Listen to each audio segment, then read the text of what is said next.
السلام علیکم ورحمۃ اللہ وبرکاتہ۔ ہر قسم کے روحانی جسمانی مسائل اور وظائف کے لیے فاروق این کے چینل کو سبسکرائب کرے۔ نسلم علی رسول الکریم، اما بعد فاعوذ باللہ من الشیطان الرجیم، بسم اللہ الرحمن الرحیم۔ میرے معزز ناظرین اور سامعین، آج ہم جس موضوع پر آپ کے سامنے حاضر ہوئے ہیں تو موضوع بہت اہم ہے اور بہت ضروری ٹاپک ہے۔ موضوع اور ٹاپک کیا ہے ہمارا کہ ہم بستری کرنے کی دعا کیا ہے اور اس کے نقصانات کیا ہیں۔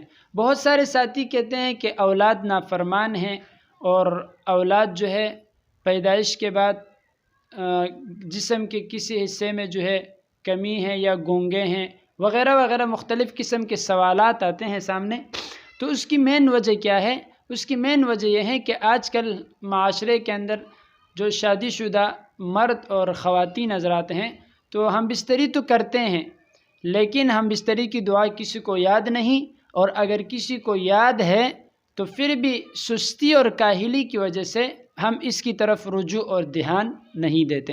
تو میرے معزز ناظرین اور سامعین، ہمیں اس بات کا خیال رکھنا چاہیے اور اس کا اہتمام کرنا چاہیے کہ ہم بستری کے دوران، ہم بستری کرتے وقت، ہم بستری سے پہلے ہم دعا کا اہتمام کریں۔ تو آج ہم آپ سے شیئر کریں گے کہ ہم بستری کرنے کی دعا کیا ہے۔ بسم اللہ الرحمن الرحیم۔ بسم اللہ اللہم جنبنا الشیطان وجنب الشیطان ما رزقتنا۔ دوبارہ سماعت کرنے کی کوشش کریں۔ بسم اللہ اللہم جنبنا الشیطان وجنب الشیطان ما رزقتنا، یہ دعا ہے، ہم اس کا اہتمام کریں۔ اب ایک سوال یہ ہے کہ اگر یہ دعا کسی کو یاد نہیں ہے تو وہ کیا کریں؟ پہلے تو کوشش کریں کہ ہم اسے یاد کریں، لیکن پھر بھی اگر کوئی پڑھا ہوا نہ ہو اور اسے یاد نہیں کر سکتا اور اس کے یاد کرنے میں اس سے دعا بھی رہ جائے تو اس کے لیے پھر آسان یہ ہے کہ اعوذ باللہ من الشیطان الرجیم، یہ دعا بھی پڑھ سکتے ہیں۔ ترجمہ کیا ہے؟ بسم اللہ الرحمن الرحیم، شروع کرتا ہوں اللہ کے نام سے جو بڑا مہربان نہایت رحم کرنے والا ہے۔